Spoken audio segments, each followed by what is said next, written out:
DYFI 10ാം അഖിലേന്ത്യാ സമ്മേളനത്തിന്റെ ഭാഗമായുള്ള രാഷ്ട്രീയ സംഘടനാ റിപ്പോർട്ടിൽ കേന്ദ്ര കമ്മിറ്റി അംഗങ്ങൾക്ക് രൂക്ഷമായ വിമർശനമാണുള്ളത്. കേന്ദ്ര കമ്മിറ്റി യോഗങ്ങളിൽ പകുതിയിലധികം അംഗങ്ങളും പങ്കെടുക്കുന്നില്ലെന്നും കേന്ദ്ര സെക്രട്ടേറിയറ്റിലെയും എക്സിക്യൂട്ടീവ് കമ്മിറ്റിയിലെയും അംഗങ്ങൾ ഏൽപ്പിക്കുന്ന ജോലികൾ കൃത്യമായി ചെയ്യുന്നില്ലെന്നും രാഷ്ട്രീയ സംഘടനാ റിപ്പോർട്ട് കുറ്റപ്പെടുത്തുന്നു. സെക്രട്ടേറിയറ്റിലെ 25 പേരിൽ ചുരുക്കം ചിലർ മാത്രമാണ് കൃത്യമായി പരിപാടികൾ സംഘടിപ്പിക്കുന്നത്. യുവാക്കളെ ആകർഷിക്കുന്നതിലും സമരപരിപാടികൾ സംഘടിപ്പിക്കുന്നതിലും കേന്ദ്ര കമ്മിറ്റിയുടെ പ്രവർത്തനം കൂടുതൽ കാര്യക്ഷമമാക്കണമെന്നും റിപ്പോർട്ടിൽ പരാമർശമുണ്ട്. ഡിവൈഎഫ്ഐയുടെ പരിപാടികളിൽ യുവതികളുടെ പങ്കാളിത്തം കുറവാണ്. യുവതികൾക്ക് ചുമതലകൾ നൽകാതെ മാറ്റി നിർത്തുന്നതായും റിപ്പോർട്ടിൽ പറയുന്നുണ്ട്. ഗോത്രവിഭാഗത്തിലെ യുവാക്കളുടെ പ്രശ്നങ്ങളിൽ ഇടപെട്ടിരുന്ന സംഘടന കഴിഞ്ഞ 4 വർഷമായി ഇത്തരം പ്രശ്നങ്ങൾ ഏറ്റെടുക്കുന്നില്ലെന്നും റിപ്പോർട്ടിലുണ്ട്. ഇത്തരം നടപടികൾ തിരുത്തേണ്ടതാണ്. അംഗങ്ങളുടെ എണ്ണത്തിൽ കഴിഞ്ഞ സമ്മേളനത്തിന് ശേഷം കേരളം ഉൾപ്പെടെ 3 സംസ്ഥാനങ്ങളിൽ മാത്രമേ വർധനവുണ്ടായിട്ടുള്ളൂവെന്നും റിപ്പോർട്ടിൽ പറയുന്നു.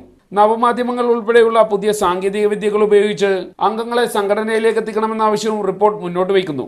സഹിൻ ആന്റണി, റിപ്പോർട്ടർ, കൊച്ചി.